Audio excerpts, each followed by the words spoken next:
Aconchegado no coração da África do Sul está um mundo mágico. Uma terra de extremos, onde altas montanhas estéreis rodeiam ricos pastos.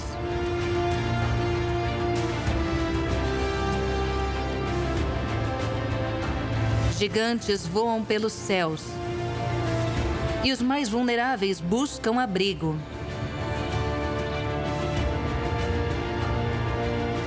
A vasta cordilheira representa um perigo constante e um desafio diário.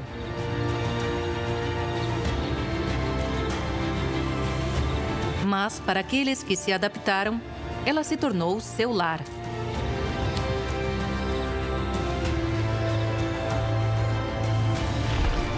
Ainda assim, mesmo para o mais forte, a vida nunca é fácil na barreira de lanças da cordilheira do Drakensberg.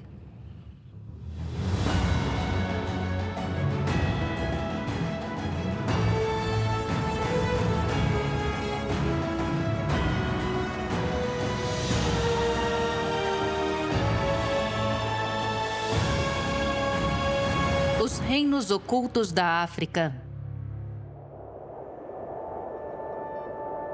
Drakensberg, barreira de lanças.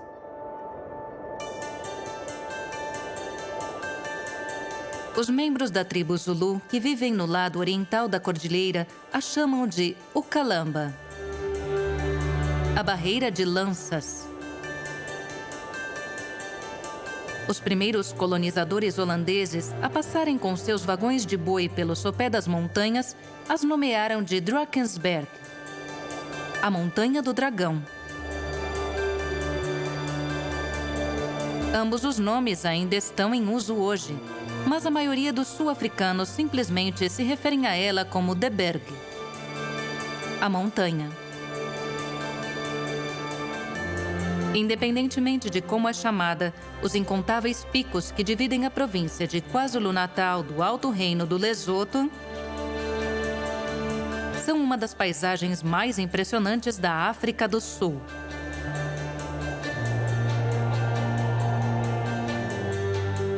A cordilheira de Drakensberg estende-se por mais de 900 quilômetros na África Austral. Ela abrange maciças colunas de arenito, encostas cobertas de vegetação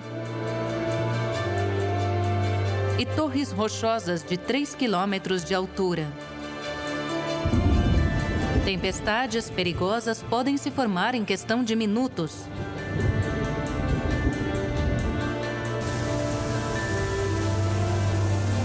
E uma poderosa cachoeira mergulha mais de 900 metros penhasco abaixo.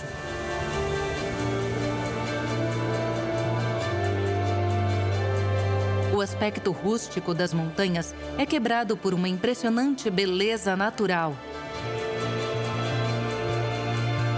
E para sobreviver aqui, é preciso habilidade de adaptação e saber usar a montanha a seu favor.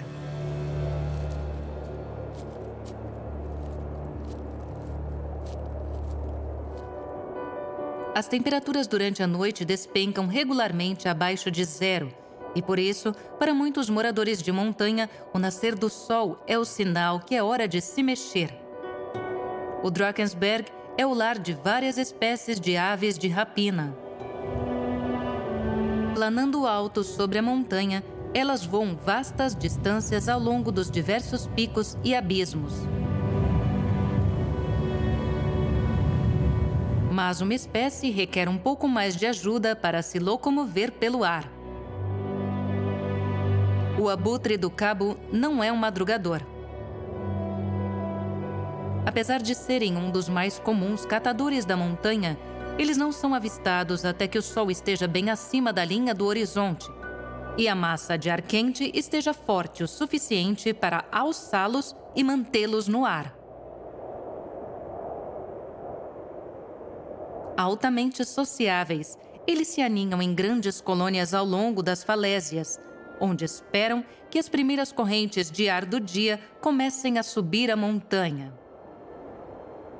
Em dias sem movimentação de massas de ar, eles podem simplesmente não voar, Com quase 10 quilos, eles são pesados demais. Mas, quando as condições estão adequadas, eles decolam da beirada dos penhascos.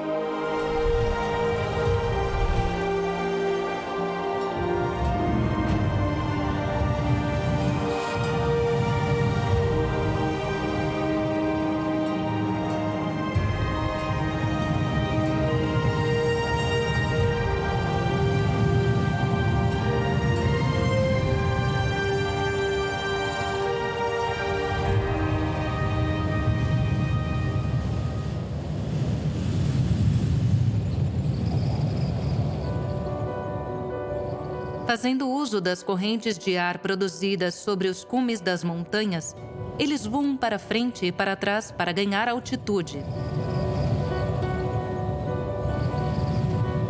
Quando chegam lá em cima, os abutres batem suas asas o menos possível. Eles têm um arranjo especial de músculos que lhes permite travar suas asas, mantendo-as estendidas na mesma posição por horas e horas. Usar as colunas de ar diminui a necessidade de bater em suas enormes asas de 1 metro de comprimento, fazendo com que estes pássaros usem 3 vezes menos energia do que seria necessário.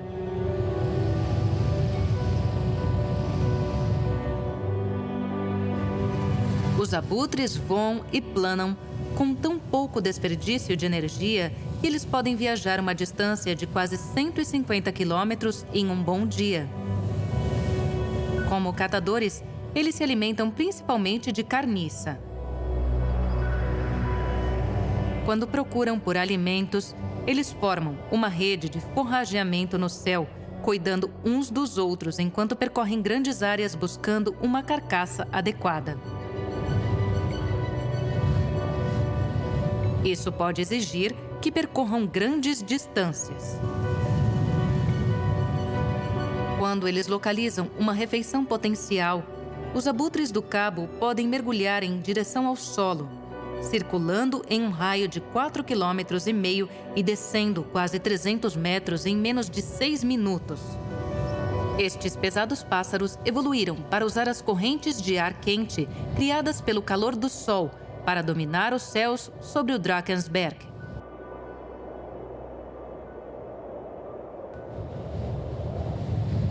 Os abutres do cabo são uma das diversas espécies que voam por estas montanhas. Abutres barbudos, águias negras e falcões também são encontrados aqui. E para muitos na montanha, eles representam uma ameaça constante. Conforme as rochas se aquecem durante a manhã, os répteis de sangue frio usam o calor do sol como uma fonte de energia. As planícies rochosas do Drakensberg proporcionam um refúgio para muitos lagartos e o local ideal para tomar um sol. Os lagartos controlam sua temperatura corporal por um processo conhecido como termorregulação.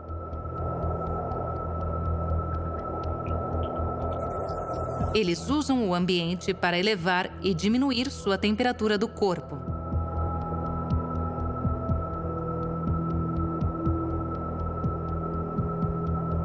Seja banhando-se na luz solar ou buscando abrigo sob uma rocha.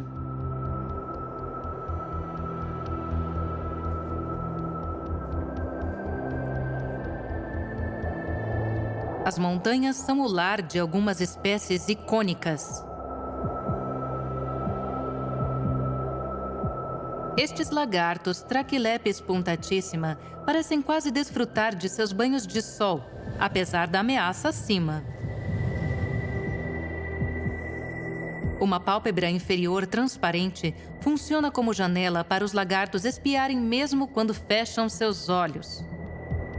É uma adaptação evolutiva que oferece proteção aos olhos dos lagartos, ao mesmo tempo que lhes permite ficarem atentos aos predadores.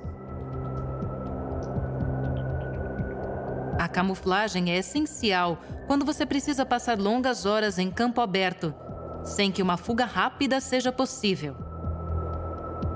Ela permite que este lagarto-gama se misture à paisagem, tornando-o mais difícil de detectar quando visto de cima. Os lagartos do Drakensberg não são as únicas criaturas que dependem do Sol. Uma grande cobra toupeira está se aquecendo nas pradarias. Tendo sangue frio, elas também precisam se aquecer antes que possam realizar suas atividades regulares. Na maioria dos dias, isso significa procurar por comida. Na superfície exposta, a dificuldade é acumular calor do sol suficiente, lidando, ao mesmo tempo, com um vento arrepiante.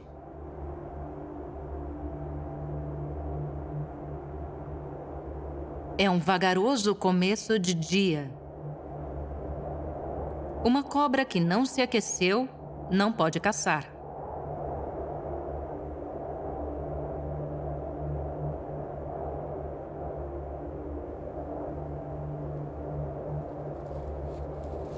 Elas se alimentam predominantemente de pequenos mamíferos como ratos, camundongos e toupeiras.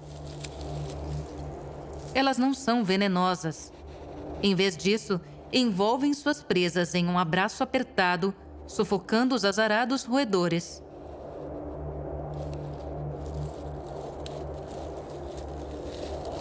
Com a energia recarregada, a serpente de 1 metro segue em busca de uma refeição.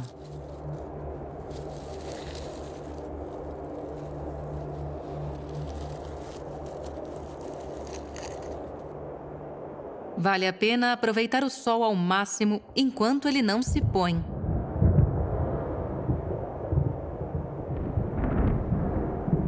Na montanha, o clima pode mudar em questão de horas. Nesta altitude, os dias e as noites podem ser cruelmente frios, muitas vezes caindo abaixo de 0.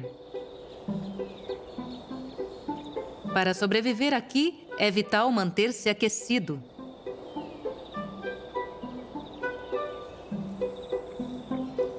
O damão do cabo vive em grandes colônias de até 25 membros entre os desfiladeiros do Drakensberg.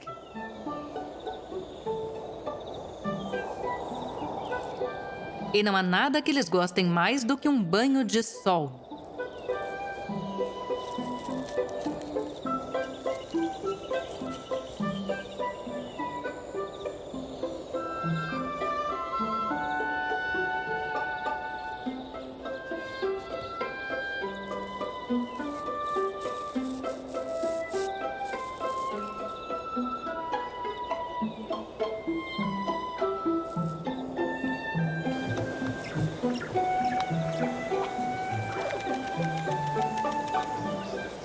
Uma vez aquecidos, a colônia começa a forragear. A montanha fornece toda a comida de que precisam.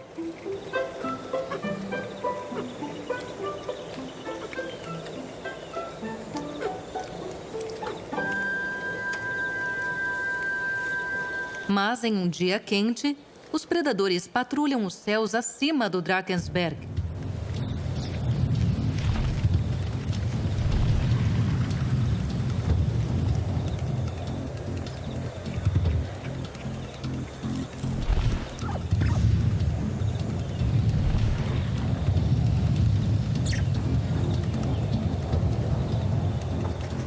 Os damões estão constantemente expostos e vulneráveis, mas estão sempre alertas para o perigo.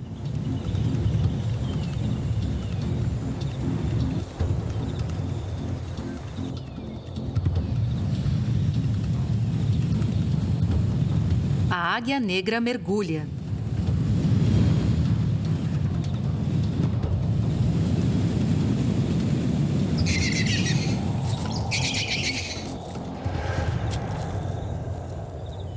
Quanto mais pares de olhos, melhor.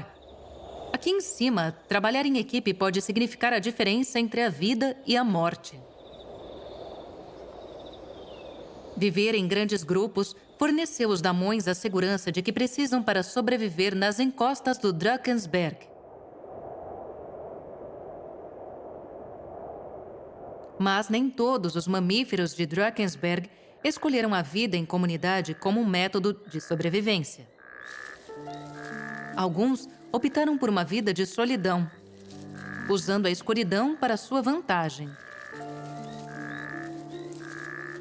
Nas pradarias abaixo, um dos moradores mais secretos da montanha emerge. Um rato escalador. Com pouco mais de 6 centímetros de comprimento, ele é minúsculo. Vivendo na sombra da montanha, ele habita a savana e alimenta-se de gramíneas.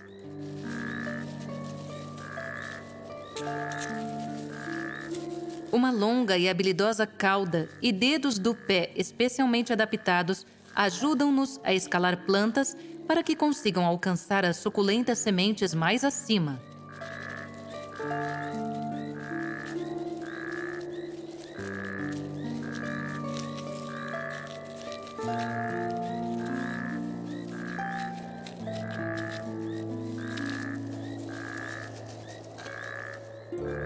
Nesta paisagem impressionante, eles podem facilmente passar despercebidos. Mas o Drakensberg proveu tanto para os grandes quanto para os pequenos ao longo de sua história. A história de como esta extraordinária cordilheira se formou começa por volta de 3 bilhões de anos atrás, quando esta massa de terra fazia parte de um supercontinente conhecido como Gondwana. Os cientistas acreditam que naquele tempo um enorme lago cobria a base de granito sobre a qual a montanha está assentada agora. Ao longo de milhões de anos, areia e lama foram escoando aos poucos para dentro do lago, criando camadas de sedimentos que se compactaram e endureceram sob o peso da água. Este processo aconteceu várias centenas de milhões de anos atrás. A mais nova dessas camadas sedimentares está agora exposta nas falésias na base da cordilheira do Drakensberg. Então, cerca de 160 milhões de anos atrás, uma pressão imensa vinda de dentro da Terra fez com que o supercontinente de Gondwana se separasse. As placas tectônicas que lentamente se distanciaram formaram os continentes que conhecemos hoje. Neste período de grande mudança, grandes rios de lava fluíam pelas fendas da crosta terrestre, que, conforme endureciam, formavam camadas de basalto. Ao longo de cerca de 20 milhões de anos, os depósitos de basalto cresceram até quase 1,5 km de espessura sobre o arenito abaixo. Os resultados foram majestosos.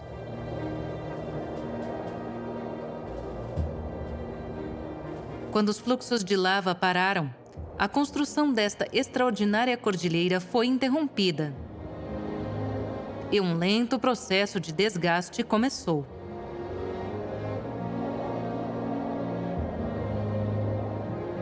Ao longo desta escarpa, a erosão frequentemente acompanha falhas profundas que se formam dentro da rocha. À medida que as rochas se quebram, os largos penhascos formam rostos na escarpa, que às vezes se estendem em linha reta por muitos quilômetros.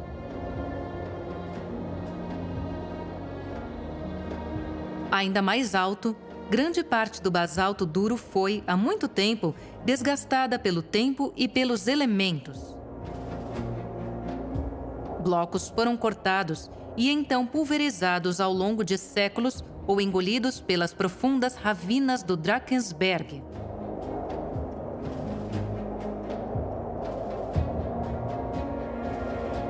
Agora, apenas picos imponentes permanecem.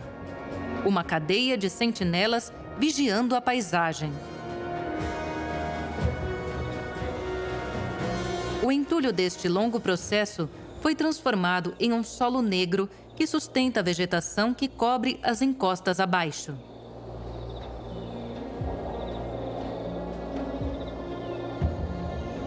Por todo lugar que se olhe, esta barreira de lanças carrega as cicatrizes das poderosas forças que a moldaram através dos tempos.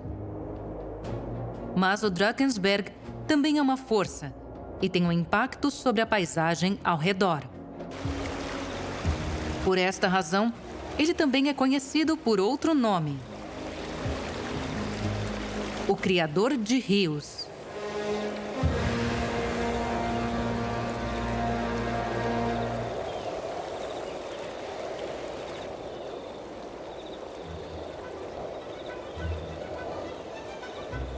Chuvas pesadas, combinadas com a neve do inverno e rochas porosas de basalto, fazem do Drakensberg a bacia hidrográfica mais importante da África do Sul.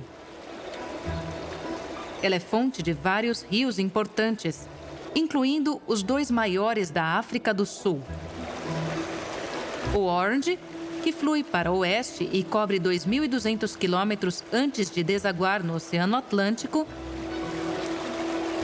e o Tugela, que flui por 500 quilômetros na direção oposta, antes de atingir a costa leste. Até 2.000 milímetros de chuva podem cair sobre o Planalto em um único ano. Durante 4 meses do ano, há um cobertor espesso de neve nas ravinas protegidas e nas encostas viradas para o sul. A névoa permeia os picos. Os ventos fortes parecem chicotes no ar. E tempestades torrenciais frequentemente se formam durante os meses de verão. A fonte de vida do Drakensberg se une e transborda, fluindo pela montanha. Em nenhum lugar esse efeito é mais impressionante do que nas cataratas do Tugela. Com uma queda total de 947 metros, é a cachoeira mais alta da África e a segunda mais alta do mundo.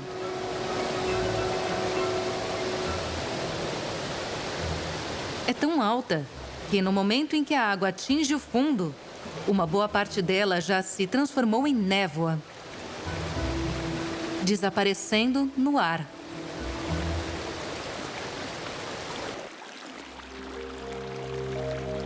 Desde suas nascentes, os rios do Drakensberg sustentam a vida, apesar das duras condições. As rãs dos rios abraçam o frio, vivendo em córregos de alta altitude. Algumas até mesmo passam os meses de inverno abrigadas sob uma camada de gelo.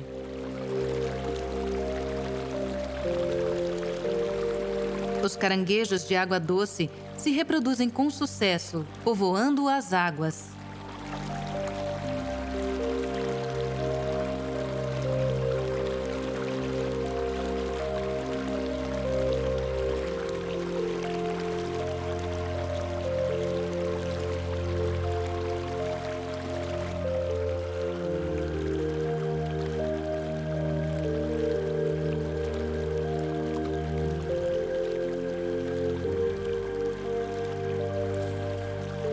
E a abundância da vida atrai os visitantes. Uma cegonha preta solitária se alimenta ao longo de um rio em um dos altos platôs. Estas aves migratórias são atraídas para a montanha enquanto fazem o seu caminho para o norte. Um colheireiro africano também veio das planícies abaixo.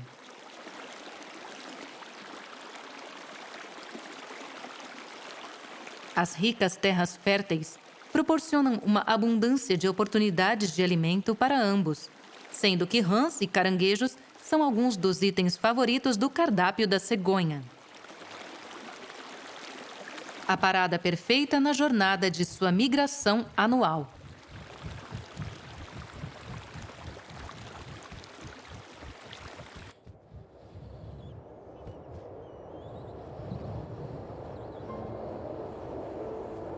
À medida que os rios fluem mais para baixo da montanha, eles finalmente se espalham pelas vastas pradarias que cercam os picos.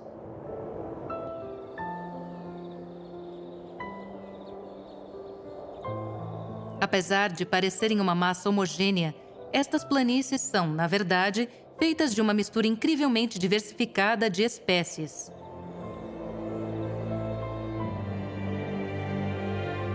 As pradarias de montanha têm uma biodiversidade excepcionalmente rica. E isso contribui para o status do Drakensberg de patrimônio mundial. O número total de espécies de plantas registradas equivale a cerca de 1/10 de todas as espécies de plantas da África do Sul. Incrivelmente, 13% destas plantas não são encontradas em nenhum outro lugar na Terra.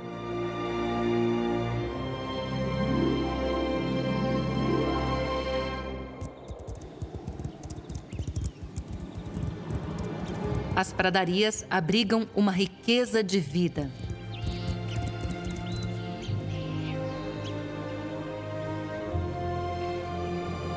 A vasta extensão da terra, que se encontra no pé do poderoso Drakensberg, abriga animais de todas as formas e tamanhos.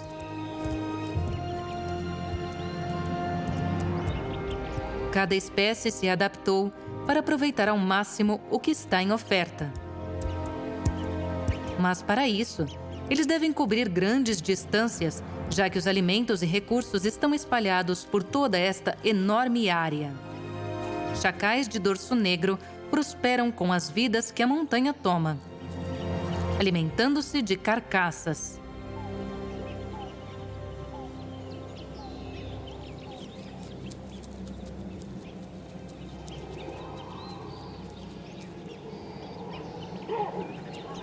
Para uma família, o dia de forrageamento começa nas pradarias abertas.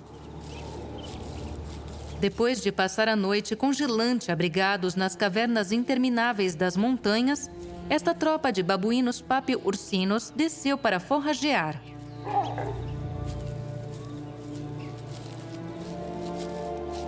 A família se move como um e aqueles que não conseguem acompanhar são carregados.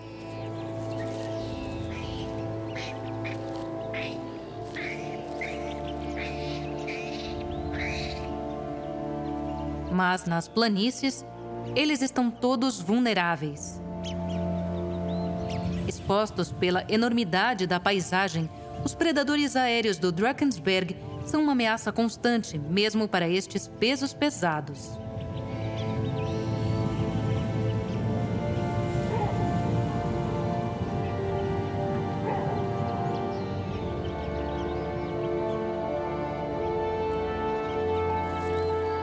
Mas os babuínos são oportunistas, e uma manhã clara os seduziu para fora dos esconderijos de ontem à noite.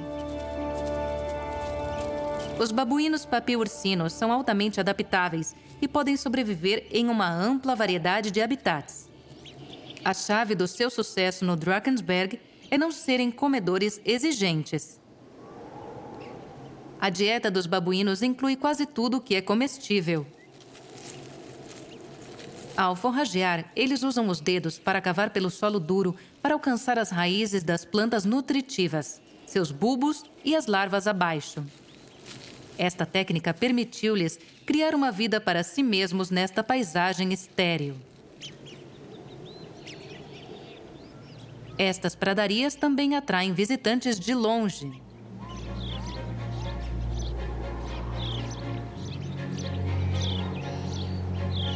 Estas cegonhas brancas passaram os meses quentes do verão da estação de reprodução em partes da Europa Central e do Sul, do Oriente Médio e da Ásia. Quando o inverno chegou, elas iniciaram uma migração espetacular, voando diretamente sobre a vasta extensão do Saara.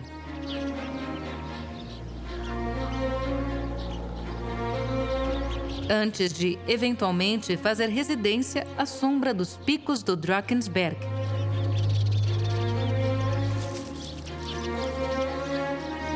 A cegonha branca é um pássaro, em grande parte carnívoro, consumindo uma vasta gama de presas que incluem cobras, sapos, insetos e, ocasionalmente, algumas espécies de roedores.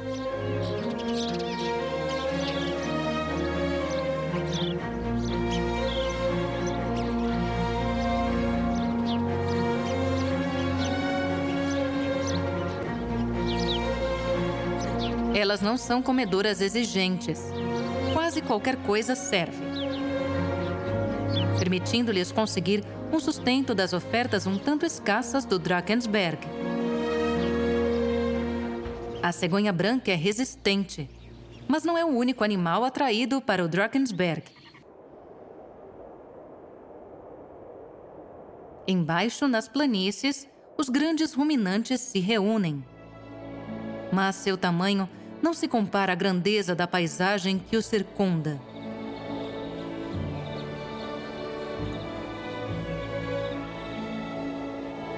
O gnu de cauda branca costuma migrar pela região aos milhares, mas, devido à atividade humana, eles hoje estão restritos ao território do Drakensberg. Pequenos rebanhos vagueiam pelas pradarias e planaltos enquanto se alimentam. São sobreviventes resilientes. Seus pelos grossos e escuros criam um isolamento melhor do que o dos seus primos, o gnu de cauda preta, tornando-os mais bem adaptados ao frio severo.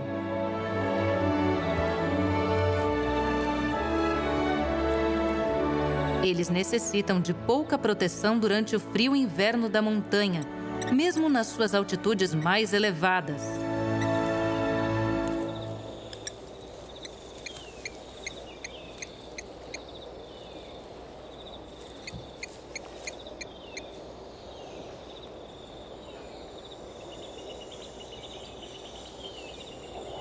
Apesar da abundância de terra no Drakensberg, as regras da savana africana ainda se aplicam aqui quando se trata de território. As melhores áreas são motivo de disputa entre os machos da vaca do mato.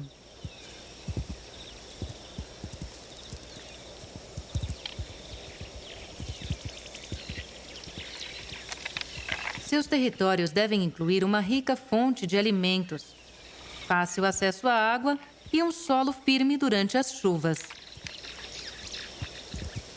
A competição por terras tão ideais é feroz.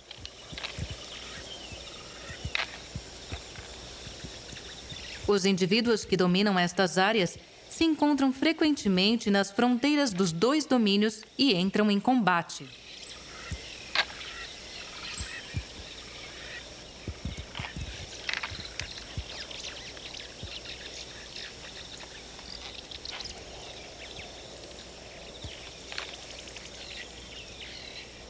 Lutas sérias, embora raras, podem resultar em fatalidades.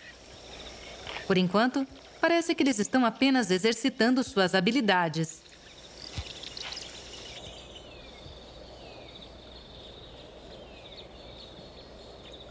Com tantos ruminantes competindo pela suculenta vegetação da montanha, alguns foram forçados a ocupar terrenos mais altos para encontrarem seu próprio território. O riboque consegue seu sustento nessas encostas íngremes. Ele evoluiu para sobreviver aqui, subsistindo da vegetação, que é ou inacessível ou incomível para a maioria dos outros antílopes do Drakensberg.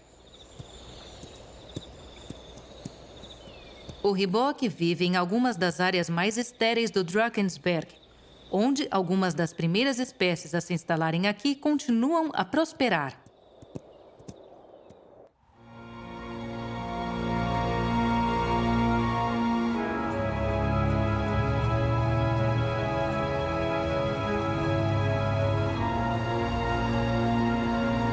Uma das primeiras formas de vida a se assentar teve uma influência duradoura.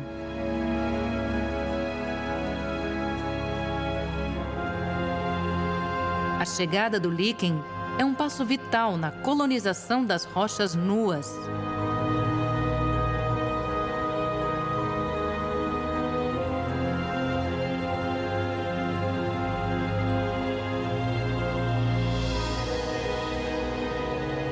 Com Conforme o solo lentamente começa a se acumular nas rachaduras das rochas e os corpos mortos de líquens começam a se unir, formas maiores de vegetação são capazes de se fixar nessas camadas.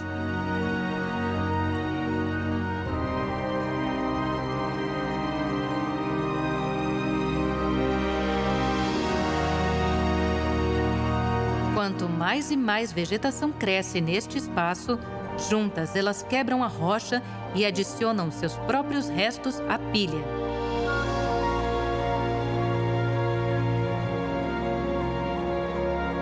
Criando um solo onde sementes de pequenas plantas são capazes de enraizar e crescer.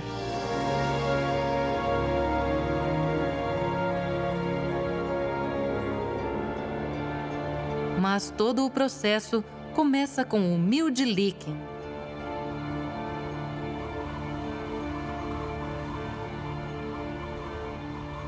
E sem ele, o Drakensberg teria uma aparência muito diferente. Por todo lado, plantas e animais se adaptaram para sobreviver às condições extremas enfrentadas diariamente. Em altitudes mais elevadas, o solo é como uma esponja seca.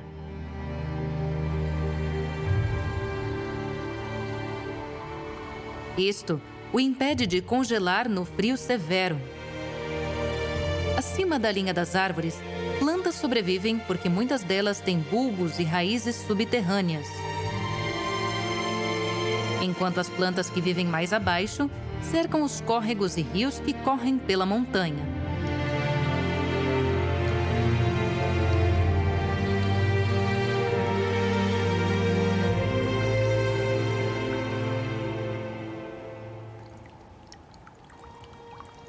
Os musgos são perfeitamente adaptados para aproveitar ao máximo as condições úmidas. Parte de uma linhagem antiga, eles foram uma das primeiras plantas a colonizar esta poderosa cordilheira, juntamente ao líquen pioneiro. As faces rochosas úmidas, escuras e de escassa vegetação do Drakensberg são um habitat ideal para que prosperem.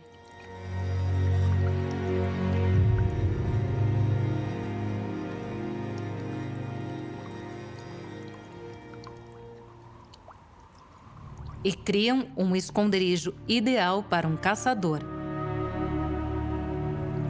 A jararaca pintada usa o seu entorno como cobertura.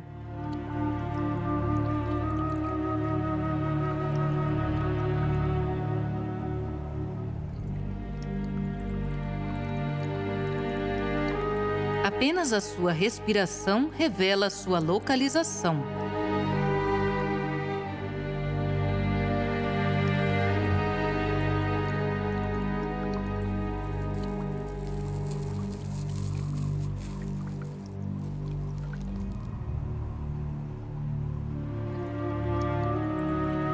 À espreita ao longo dos córregos, rios e pântanos do Drakensberg, ela procura uma refeição.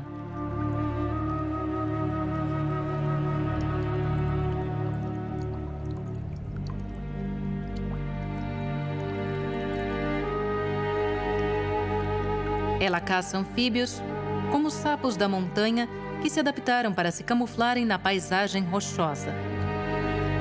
Mas, mesmo quando você está bem disfarçado, às vezes a melhor defesa é uma retirada rápida.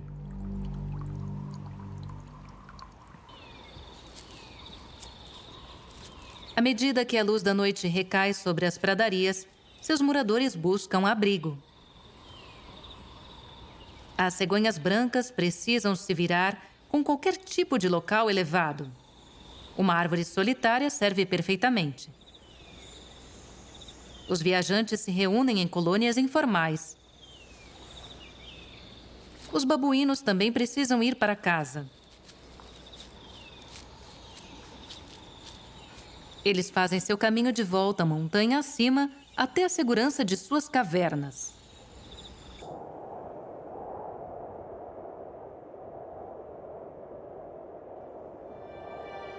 Eles não são os únicos primatas que usaram estas cavernas como abrigo. Ao longo do tempo, muitos percorreram esta paisagem dramática. Formadas ao longo dos séculos por um lento processo de desgaste, essas cavidades serviram como refúgio do clima feroz do Drakensberg. Por mais de 4.000 anos, elas foram o lar do povo San, que criou uma ampla gama de arte rupestre.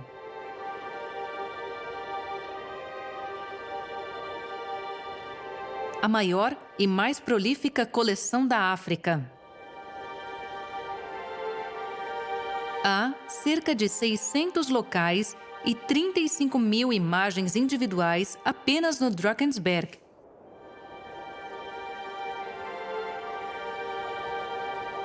Os Bushmen foram desenhados aqui em abundância, vivendo nas pradarias.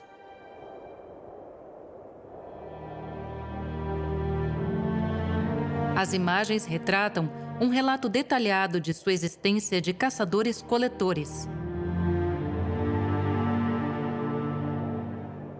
Entre os animais representados nestas pinturas, o eland recebe um papel de destaque.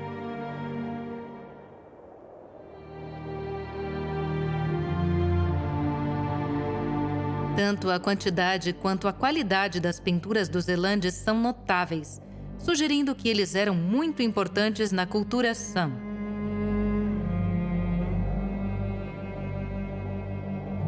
Enquanto a maioria dos outros animais são regularmente representados em uma única cor, os elandes são pintados em combinações de vários tons, muitas vezes usando sofisticadas técnicas de sombreamento. Hoje, o eland ainda tem um papel central na história do Drakensberg. Eles são um dos grandes mamíferos mais comuns na área, com uma estimativa de 2.000 indivíduos, representando cerca de 20% da população da África do Sul.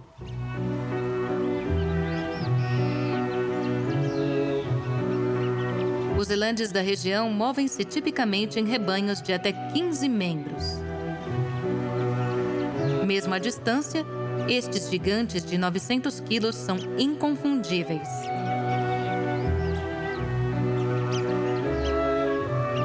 Sua estrutura pesada e papada única, uma vez reverenciadas pelo povo San por seu alto teor de gordura, dá a estes animais uma imagem icônica. Seu lar na montanha lhes deu vida ao longo dos séculos.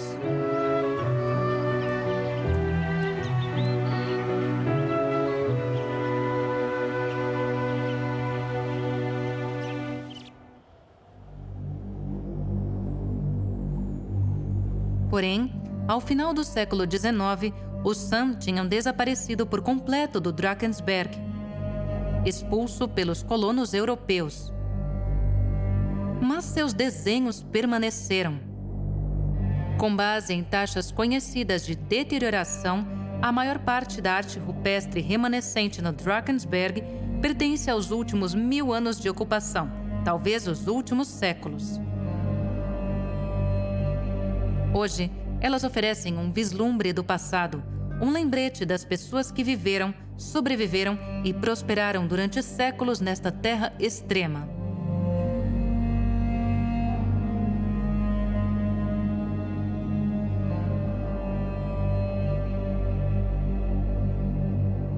Enquanto alguns vieram e se foram, outros ficaram e floresceram. Conquistar o Drakensberg não é fácil.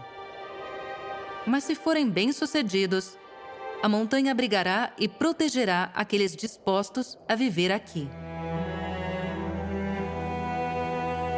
A poderosa barreira de lanças é uma paisagem formidável e implacável.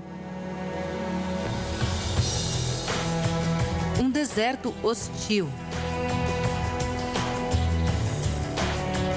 onde condições severas tornam cada dia um desafio.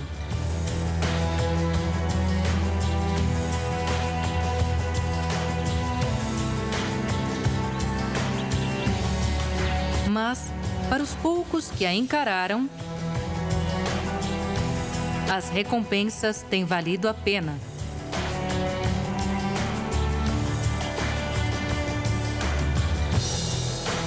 Nos cantos escondidos da montanha, uma série de criaturas encontrou refúgio. Enquanto alguns sobrevivem acima, nos picos, outros prosperam em suas sombras.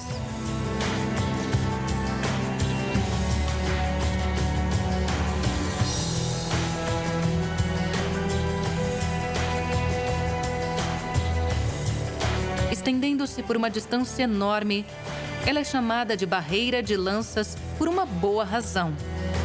É um domínio de extremos. Uma terra intransigente que também abriga uma enorme riqueza de vida, criando um dos maiores reinos escondidos da África.